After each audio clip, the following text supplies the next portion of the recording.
à Olivier Gléhen, qui va nous parler justement des maladies rares du péritoine, traitées par la CHIP. Olivier, bonjour.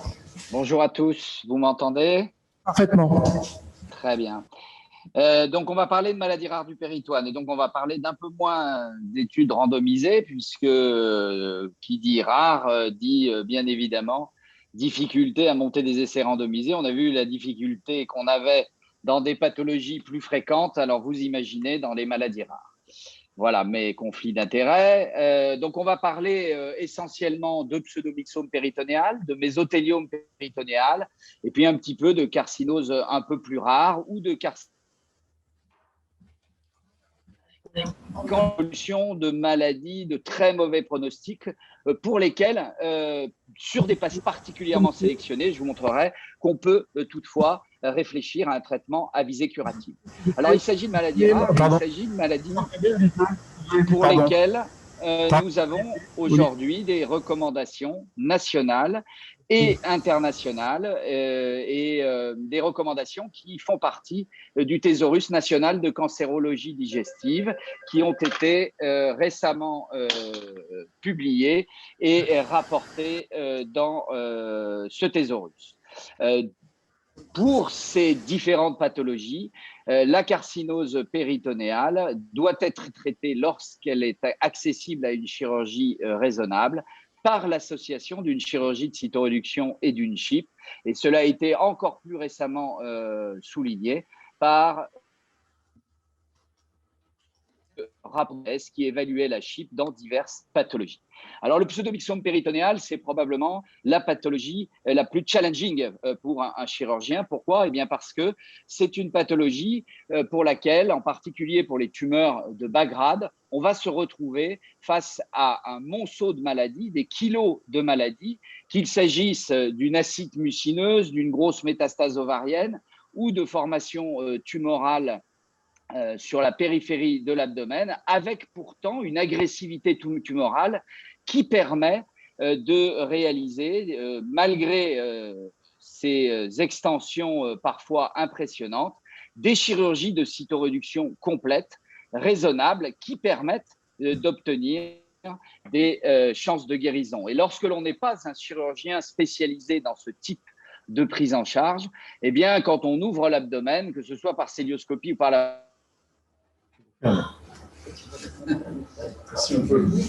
les organes. Ces exemples de photos présentaient une carcinose péritonéale qui était résécable et qui a pu être considérée comme guérie. C'est une pathologie pour laquelle on va se poser la question de cette balance bénéfice-risque entre les possibilités de traitement curatif et les risques de complications post-opératoires et l'impact sur la qualité de vie. Ces malades-là, même avec des maladies très importantes, on peut les guérir, mais à quel prix? Et c'est parfois difficile de choisir. Nous avions, à l'issue et au sein du rapport de l'AFC, dont nous avons beaucoup parlé, démontré que le fait de réaliser une chimio-hyperthermie faisait mieux que de faire une chimiothérapie intrapéritonéale sans hyperthermie. International majeur qu'a la chirurgie de cytoréduction complète ou subcomplète par rapport à la chirurgie de cytoréduction incomplète. Là encore, l'impact de la chirurgie est majeur.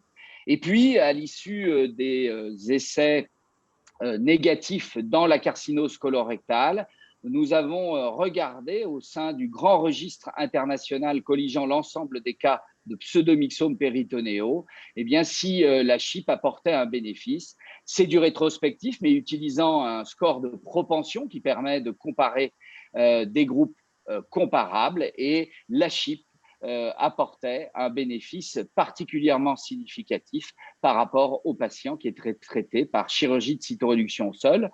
Et lorsqu'on regarde dans les différents sous-groupes, eh bien, la CHIP, à chaque fois, apportait un bénéfice significatif, qu'on ait un ou qu'on soit cytoréduction complète ou par chirurgie de cytoréduction incomplète. Et l'on voit les protocoles de CHIP qui permettait d'obtenir ce résultat. C'est une association de drogues, cisplatine, mitomycine et l'oxaliplatine avec utilisation de 5-FU.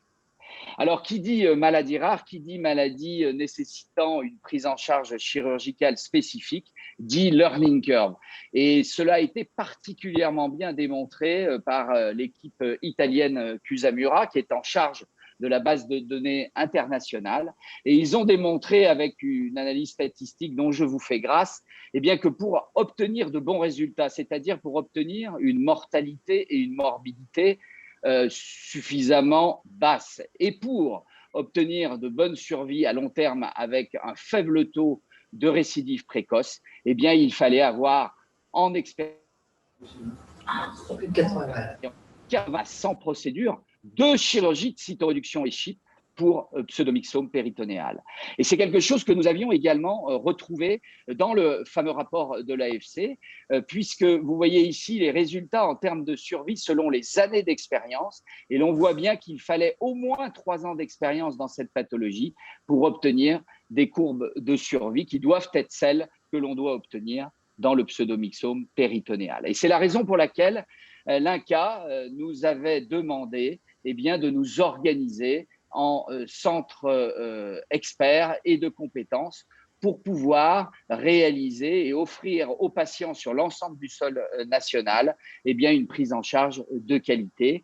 Et c'est ainsi qu'est né le réseau RENAP qui a été fondé et dirigé par mon maître François-Noël Gilly, dont on a parlé dans les topos précédents. Un mot maintenant. Pathologie rare et pathologie rare au sein des mésothéliomes, puisque le plus connu et le plus répandu, c'est le mésothéliome pleural avec une relation directe avec l'exposition à l'amiante. Le mésothéliome péritonéal est beaucoup plus rare. Au sein de cette rareté, on a différents groupes histologiques, du plus bénin ou borderline, le multicystique, au plus agressif, le biphasique et le sarcomatoïde. C'est une pathologie qui nous pose problème sur le plan diagnostique, en particulier lorsque ce diagnostic tente d'être effectué par des chirurgiens non experts. C'est une carcinose péritonéale dont on va chercher le primitif en vain. Et c'est des patients qui, du coup, vont avoir des célioscopies exploratrices répétées. Et là, attention, hein, Marc Pocard a souligné l'implantation des cellules tumorales au sein des orifices de trocar, c'est qu'il y a une problématique majeure dans le mésothéliome. Quand on ne sait pas d'où vient la cause et comme une carcinose, il faut mettre ces trocars sur la ligne médiane pour pouvoir les réséquer au moment de la chirurgie primitive et éviter ces infiltrations pariétales qui parfois vont rendre le patient non résécable ou difficilement résécable alors qu'il l'est en intrapéritonéal. Clairement, pour cette pathologie, là, le traitement de référence, et cela a été souligné dans le récent rapport de l'HAS, c'est l'association d'une chirurgie de cytoréduction et d'une CHIP à partir du moment où l'on peut réaliser une chirurgie de cytoréduction satisfaisante. Voici ici en noir les résultats que l'on obtient en termes de médiane de survie de la chimio systémique seule. Vous voyez que ça ne dépasse qu'exceptionnellement 1 an, alors qu'on est systématiquement au-delà de 40 voire de 50 mois lorsque les patients sont traités par chirurgie de cytoréduction et CHIP. Dans un registre international rapporté dans le Journal of Clinical Oncology il y a quelques années, la CHIP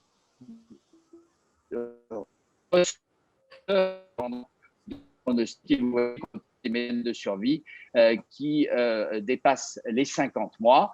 Alors, c'est une maladie un peu particulière pour laquelle, là encore, il faut une expertise toute particulière, car bien souvent, sur la forme la plus fréquente, épithélioïde, on a une infiltration qui peut être un peu diffuse, comme ça du mésentère, et avec, de manière assez surprenante, un respect des structures digestives. Pour un chirurgien lambda, ce type d'infiltration peut paraître non résécable, alors qu'en définitive, il peut l'être. Et nous avons développé au sein des centres experts des techniques de péritonectomie mésentérique complètes qui peuvent être réalisées et permettre l'exérèse de l'ensemble de ces nodules tapissant le mésentère en préservant l'ensemble de l'intestin grêle et aboutir, on le voit sur le film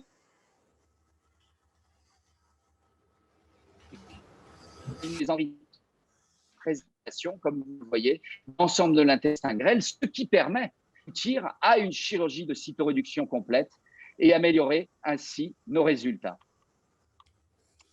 Alors, on a parlé de l'hétérogénéité des protocoles de CHIP. Nous avons regardé au sein de notre base RENAP quel type de CHIP faisait mieux. Et Marc Pocard a bien montré dans ce travail qu'il semble que l'on fasse mieux que lorsqu'on utilise, comme pour la chimiothérapie systémique intraveineuse, une combinaison de drogues que quand on utilise une seule drogue. Et puis plus récemment, lors de notre congrès international, Shigeki Kusamura, qui est responsable du registre international des mésothéliomes péritonéaux, a regardé dans cette database internationale quel était l'effet de la CHIP dans cette pathologie. Et vous le voyez que la CHIP sort comme facteur indépendant de bon pronostic dans cette large étude rétrospective incluant des centaines de patients après un score, là encore, de propension. Alors pour le mésothéliome péritonéal et au regard de l'expérience nationale et internationale, on a une relative homogénéité dans le type de protocole qui doit être délivré dans cette pathologie. Et la CHIP qui est recommandée, c'est l'association de cisplatine et de doxorubicine. Vous le voyez pendant 90 minutes à 42 degrés, et ceci que l'on utilise une CHIP à ventre ouvert ou à ventre fermé. Petite notion et petite parenthèse sur le fait qu'on peut réaliser des CHIP par voie cellio-assistée dans ces tumeurs rares du péritoine, en particulier lorsqu'elles sont très localisées et en particulier lorsqu'il s'agit de maladies faiblement agressives, mésothéliome cystique, plus de grade. Pourquoi ? Eh bien parce qu'on a la possibilité, et notamment avec l'IRM, de pouvoir avoir une évaluation très exhaustive des différentes localisations de la maladie et donc, même sous célioscopie, de ne rien oublier dans l'abdomen. Et puis, si on oublie quelque chose et si malheureusement cette procédure thérapeutique confère une récidive, ce sont du fait de la faible agressivité de la maladie, des maladies qu'on peut reprendre et à qui l'on peut proposer un traitement itératif sans péjorer le pronostic. Et dans cette expérience internationale, vous voyez que les seules récidives qui ont été notées des patients traités par chirurgie de cytoréduction et CHIP cellio-assistée étaient des récidives sur des maladies plus agressives pour lesquelles, à mon sens, on n'est pas prêt et on ne doit pas réaliser.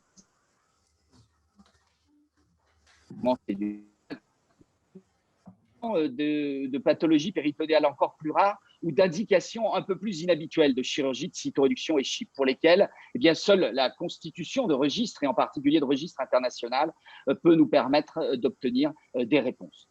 Nous avions réalisé il y a quelques années, comme vous le voyez, un registre de ces indications inhabituelles de chirurgie de cytoréduction et CHIP pour les tumeurs rares ovariennes, pour les sarcomes, pour tout un tas de pathologies, soit très rares, soit compliquant l'évolution de cancers particulièrement de mauvais pronostics, comme les cancers pancréatiques ou les hépatocarcinomes, pour lesquels on pourrait imaginer qu'il est totalement illusoire de proposer des stratégies à visée curative. Alors, le premier message, c'est que tout d'abord, dans l'ensemble de ces pathologies, on retrouve pour l'époux l'impact majeur qu'a dans les bas et l'on obtient des survies à long terme que lorsque l'on arrive à réaliser des chirurgies de cytoréduction complète ou subcomplète. On retrouve également l'impact majeur qu'a le péritonéal cancer index, c'est-à-dire l'extension de la maladie avec là encore un pronostic qui est linéaire selon que l'on gagne un point de PCI. Alors, quelques exemples. Tout d'abord, le cholangiocarcinome. On pourrait se dire, une carcinose sur cholangiocarcinome, il ne faut surtout pas les opérer. On voit que chez des patients strictement sélectionnés, qui répondent à la chimiothérapie, qui ont des carcinoses métachrones, qui ont des carcinoses localisées, qui sont les patients qui ont été traités à visée curative, et quand on les compare au même type de patients dans une étude cas témoin, on retrouve une différence significative en faveur de chirurgie de et les médianes de survie qui ne sont pas les 50 mois qu'on obtient dans le mésothéliome, mais qui peuvent être, dans ce type de pathologie, tout à fait intéressantes et qui dépassent les 20 mois. Pour les tumeurs rares ovariennes, et en particulier pour les tumeurs mucineuses ovariennes, qui miment dans leur évolution l'évolution des pseudomyxomes péritonéaux, y compris de haut grade, et qui répondent très mal aux chimiothérapies systémiques classiques qu'on utilise dans les cancers ovariens, eh bien, la médiane de survie n'est pas atteinte. C'est la même chose pour d'autres pathologies rares comme les tératomes ou les tumeurs de la granulosa. Quelques exemples encore, l'ouraque, le pancréas, avec là encore l'impact majeur de la chirurgie, mais là encore, vous le voyez, chez des patients strictement sélectionnés, on peut proposer à ces patients un traitement à visée curative et on ne doit pas d'emblée récuser lorsqu'ils ont un PCI limité et lorsqu'ils ont une évolutivité et biologie tumorale favorable. Un mot enfin des tumeurs desmoplastiques à petites cellules rondes qui sont des pathologies qui touchent malheureusement l'adulte jeune, l'adolescent et qui se présentent souvent sous la forme de carcinose sarcomateuse particulièrement étendue. Nous avons réalisé ce registre avec la collaboration du réseau NetSarc des sarcomes pour voir déjà si l'on pouvait guérir de cette carcinose à pronostic effroyable. Et il y a quelques patients, vous le voyez, en vie à long terme. Nous n'avons pas au sein de ces registres démontré le bénéfice de la CHIP, mais il y avait une grosse différence d'extension de carcinose entre le groupe CHIP où le PCI est à 16 alors qu'il n'était qu'à 9 dans le groupe CHIP, ce qui rend les groupes absolument non comparables et avec une réduction du taux de récidive péritonéale dans le groupe CHIP. Alors, un petit mot de ce Delphi qu'a évoqué François Quenet, puisque effectivement, et ça a été souligné, un des points faibles de la CHIP aujourd'hui, c'est l'hétérogénéité des protocoles, l'hétérogénéité des procédures. Nous en avons bien conscience et c'est la raison pour laquelle, oui, nous faisons ce Delphi et ce vote qui a été tensé un peu par mon ami François Quenet, mais ce vote est fait après une extensive revue de la littérature qui ne prend en considération pas seulement les essais randomisés, mais l'ensemble des études de la littérature pour fournir aux experts un résumé de cette littérature et un gros travail a été fait en ce sens. Et ce vote, il est après la littérature pour essayer de se mettre d'accord dans les différentes pathologies sur les différents protocoles de CHIP à réaliser dans les différents domaines. Donc, je conclurai sur le fait qu'on a la chance en France aujourd'hui d'être un pays où la prise en charge de la carcinose péritonéale est probablement optimale. Elle peut l'être encore plus. Pourquoi ? Eh bien, parce que depuis de nombreuses années, nous avons su nous structurer en réseau. Réseau RENAP pour les tumeurs rares du péritoine, réseau Big RENAP pour les autres types de carcinoses, et qu'à mon sens, toute pathologie péritonéale rare doit être évaluée aujourd'hui au sein d'un centre spécialisé du réseau RENAP. Et j'irai même plus loin, toute carcinose péritonéale doit être évaluée au sein d'un centre qui a l'habitude de ce type de prise en charge. Je pense que c'est possible aujourd'hui sur le sol national. Le traitement curatif, ça a été souligné, repose sur principalement la qualité de la chirurgie de cytoréduction, mais la CHIP a son rôle, on le voit particulièrement dans ces tumeurs rares. Et pour progresser, comme beaucoup de mes prédécesseurs l'ont dit déjà, il faut également qu'on travaille sur ces traitements périopératoires, sur l'immunothérapie, sur les thérapies ciblées, sur d'autres techniques comme la PIPAC, et qui va vous être présentée juste après moi par Frédéric Dumont. Je vous remercie de votre attention. Merci beaucoup.